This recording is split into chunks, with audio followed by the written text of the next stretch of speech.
Words like thermos, aspirin, and escalator, once registered trademarks, became so universal that they're now legally generic terms, which is why we don't keep our coffee hot in vacuum flasks, take acetyl salicylic acid to relieve headaches, or ride up moving staircases at the mall. Not great for Thermos LLC, Beer AG, or the Otis Elevator Company, but perfectly convenient for the rest of us. Mazda built the millionth Miata in 2016, cementing its standing as the best-selling roadster of all time. It exemplifies the roadster ideal so perfectly and singularly that it's easy to imagine the word Miata becoming Xerox for roadsters or fun. Just in case, Mazda already holds a trademark for the word roadster, as that's what the MX-5 Miata is called in its Japanese home market. Of course, there's little need these days for a generic term for a small and sporty convertible two-seater, since there aren't many left. Mazda's only direct competitor is a new entry from Fiat, but the 124 Spider is a re-engined and retuned MX-5 built by Mazda. With its own sheet metal and a Fiat engine, the Miata left most editors at 10 Best scratching their heads and wondering why you wouldn't just choose the original. Even in this vacuum, bereft of competition, the fourth-generation Miata is better than ever. While many cars, including several of this year's 10 Best winners, use modular platforms shared across many different models, Mazda continues to engineer a rear-drive chassis specifically for the Miata. And what a chassis it is! The Miata's balance, poise, and eagerness are simply unmatched by anything that doesn't cost twice as much or more. For a small company whose full US product line is otherwise front-drive based, this is an entirely irrational devotion to principle, one whose greatest benefits accrue to the Miata's enthusiastic buyers. The current Miata's footprint is remarkably similar to that of the original, and, despite the addition of modern safety equipment and infotainment technology, today's car weighs only around 100 pounds more than a 1990 Miata. Even in the more stiffly damped club version, Mazda tunes the chassis to allow for a fair amount of body roll, which enhances the sensation of load transfer and helps the car communicate its body motions and inertia to the driver. The shifter and clutch operate with impeccable fluidity and precision, and the electrically assisted steering rack, while perhaps not as lively as the previous car's hydraulic setup, is perfectly weighted and linear in its responses.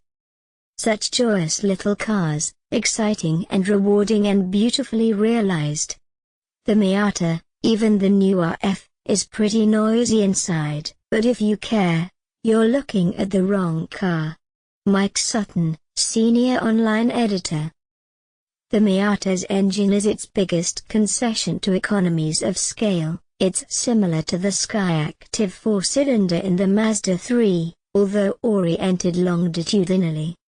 It sings a pleasant song and revs freely to its 6,800 revolution per minute redline, and while 155 horsepower won't impress Ford Mustang and Chevy Camaro owners, it's enough to get the MX-5 to 60 miles per hour in under 6 seconds.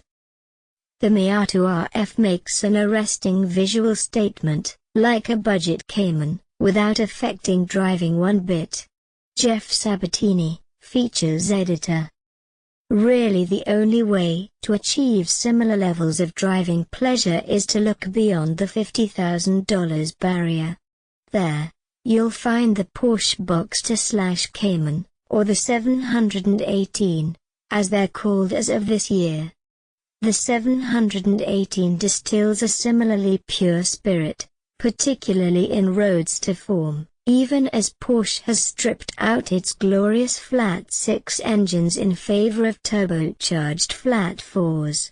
The Porsche costs more than twice as much as the Miata to start, a price that can be justified by its greater levels of performance and luxury.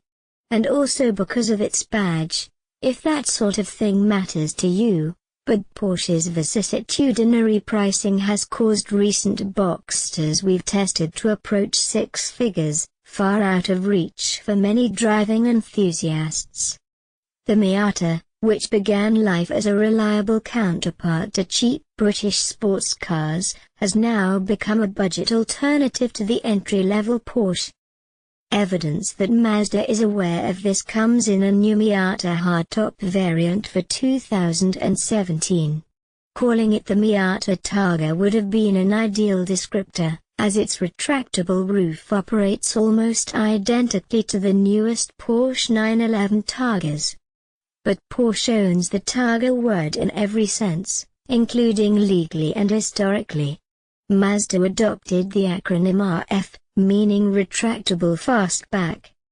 The top stance is mesmerizing, and a crisp animated display in the RF's gauge cluster mirrors the movement in real time, lest the driver feel left out of the visual drama. While it's not a roadster, this new variant is in every way a Miata. It shares its mechanicals with the drop top, just as the Porsche 718 Cayman Coupe is a near twin of the 718 Boxster. The RF only weighs about 100 pounds more than the standard MX-5, and any dynamic differences between the two are insignificant. The RF's greatest asset is, well, its sass.